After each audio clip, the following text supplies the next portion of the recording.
Act 1, Scene 3 is a very short scene set in the Duke of Albany's palace and shows Goneril and her servant Oswald.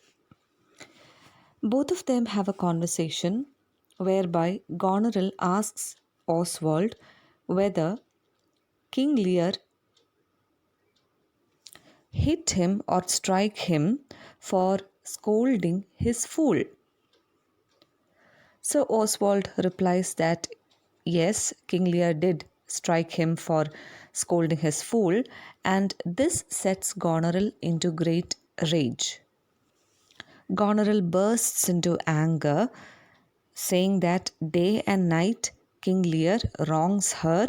Every hour he flashes into one gross crime or other that sets them all upside down.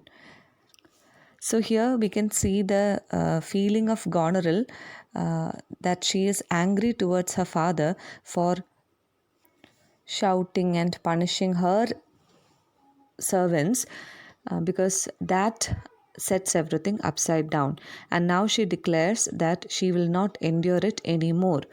And she is really irritated with the idea that the king's knights are riotous and provoking, and the king himself scolds and reproaches Goneril's servants.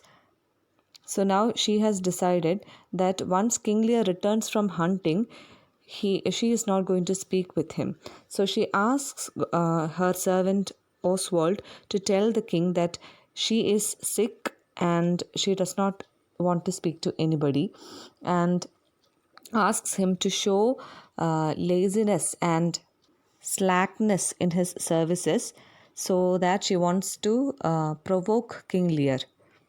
She wants Oswald not to do what the king tells him to do, so that that will create a crisis or an issue, and so that will give her a chance to speak to him. By this time, Oswald says that King Lear is coming. With the sound of the trumpets heard, it is understood that King Lear is coming. So Goneril quickly says that Oswald need to be very negligent in his duties, and also asks his companions, Oswald and his other companions, to show the same negligence in duty towards King Lear, so that definitely he will come to question it. In this way, if a crisis happens and King Lear is angry with Goneril and the people in her house, he will certainly leave and go to Regan's house. Now, that is what she is planning to, because Regan, she knows that like Goneril, she also does not want the old man to be with her. She says, if he distates it, let him to my sister, whose mind and mine I know in that are one, not to be overruled. So if he finds any displeasure in living with me, he will certainly go to my sister Regan's house. But I am sure that my mind and her mind are one in the case of planning against our father. After this, she makes a remark that he is an idle old man. She calls her father as an idle old man who still tries to manage all those authorities that he has already declared to be giving away to his children. So if King Lear has given away all his power, then why does he have to exercise it over again? And so she says that she makes a comparison that old fools are babes again and must be used with checks as flatteries when they are seen abused. So she says that flattery should be the tool to check or control old men, just like we control babies.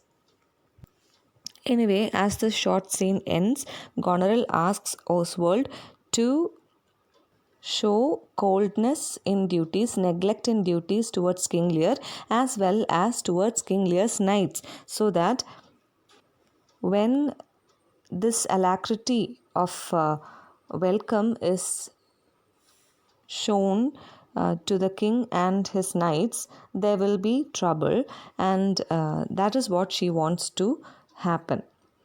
She affirms to Oswald that he may not worry about the consequences because it is her plan.